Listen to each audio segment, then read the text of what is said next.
আলু ফেলে বিক্ষোভ জলপাইগুড়ি জেলাশাসক দপ্তরের মূল ফটকের সামনে চাষিদের।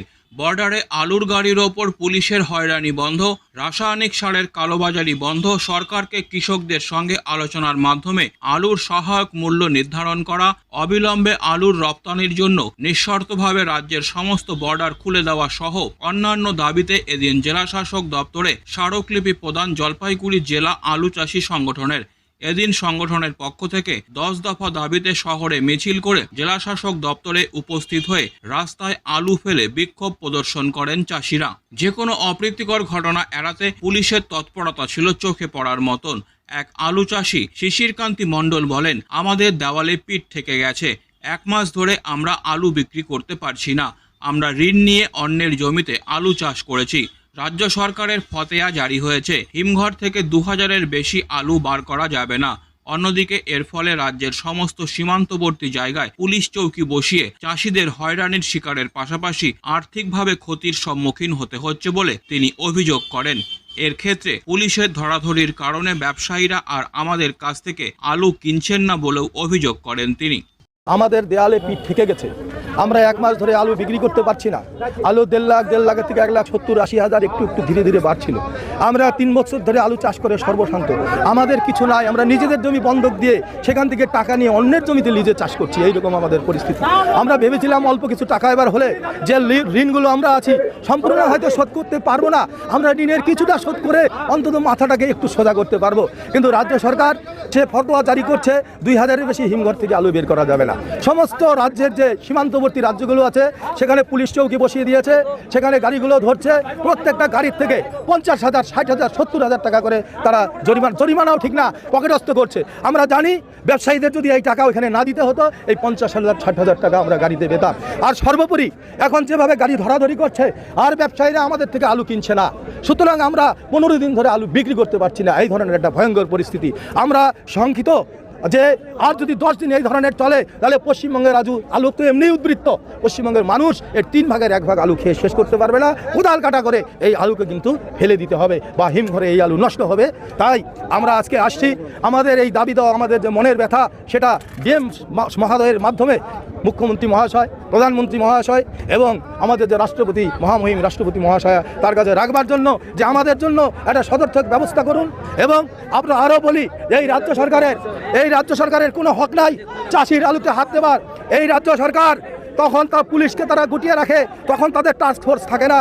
যখন ভর্তুকি মূল্যে যে সার আমাদের 1475 টাকা পাওয়ার কথা আমরা 2200 টাকায় কিনি, 2000 টাকা 2400 টাকায় কিনি, তখন টাস্ক ফোর্স দেখি না। আমি এডিও সাহেবের কাছে আসি, উনি বলে আমি ঘুরছি। আমি ওনাকে বলেছিলাম আপনি যতবার ঘুরে আসেন ততবার সারের দাম বাড়ে, আপনি কি টাকা নিয়ে আসেন গিয়ে? নাহলে আপনি ঘুরলেই কেন সারের দাম বাড়ে? আপনি ঘুরলে তো কমার কথা বন্ধুগণ। তাই এই সরকার আমাদের ন্যায্য মূল্যে, বিনা পয়সায় তো দূরের কথা, ন্যায্য মূল্যে 1 কেজি সার দিতে পারে না, একটা ভর্তুকি দিতে পারে না, বিদ্যুতের ব্যবস্থা করতে পারে না।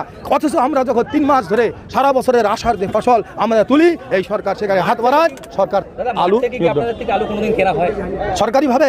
কোনোদিন কেনা হয় না আমাদের থেকে। একবার কেনা হয়েছিল, তাও দালাল নিয়োগ করেছিল, দালালরা দিয়ে আমাদের কাছে কিনেছিল। এবং তারপরে আপনারা জানতে পেরেছেন যখন আলু বার করতে যাবে দেখা যাচ্ছে বন্ড আছে, বন্ডের মধ্যে আলু নাই। 200 প্যাকেটের কথা 10 প্যাকেট আছে।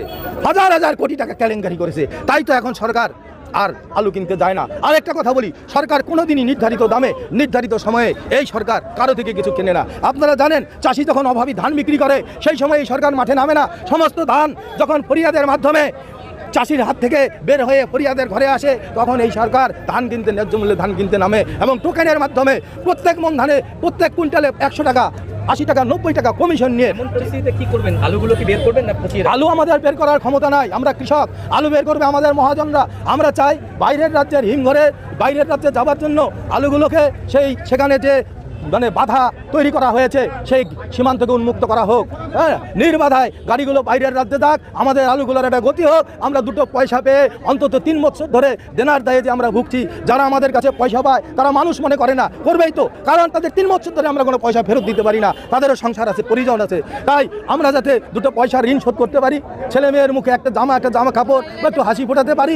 হ্যাঁ, এই জন্য সরকার বাহাদুরকে অনুরোধ করব যে আমাদের কাছে আসুন, আমাদের সাথী হয়ে আমাদের দুঃখ বুঝুন এবং এবং ব্যবসায়ীরা যাতে ব্যবসা করতে পারে, ব্যবসায়ীরা আমাদের হিম্মত নাই 1 কেজি আলু বের করে বিক্রি করার, ব্যবসায়ীরা যাতে ব্যবসা করতে পারে তাদের পক্ষে সুগম করুন। ব্যবসায়ীরা যদি কোনো অনৈতিক আচরণ করে আমরা চাষি ভাইরা তার বিরুদ্ধেও রাস্তায় থাকবো। সারের কালোবাজারিদের একটা হুঁশিয়ারি দিয়ে যাচ্ছি যে আমরা যখন ডিএপি আনতে যাই আপনারা বলেন ন্যানো ইউরিয়া নিতে হবে, ন্যানো ডিএপি নিতে হবে, জিঙ্ক নিতে হবে, বোরন নিতে হবে। বন্ধুগণ, আপনারা যখন মুদিখানা দোকানে গিয়ে 1 কেজি চাল চান, আপনাদের যদি বলা হয় আপনাকে 100 গ্রাম জিরা নিতে হবে, ডাল নিতে হবে, তেল নিতে হবে, লঙ্কা নিতে হবে, আপনি নেবেন? আপনার দরকার চাল, আমার দরকার সেরকম ইউরিয়া, আমার দরকার ডিএপি, আমার দরকার 10-26, আমি কেন ন্যানো ইউরিয়া নেব, আমি কেন জিঙ্ক বোরন নেব? আমি অবশ্যই নেব, যখন আমার প্রয়োজন বোধ করব আমি তখনই নেব। তাই সারের ডিলারদের অনুরোধ করব, আপনারা মহাজনদের থেকে এইবার ট্যাগিং আনবেন না।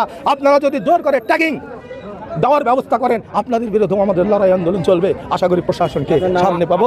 Disclaimer. This channel may not promote any violent, harmful or legal activities. All content provided by this channel is meant for an educational purpose only.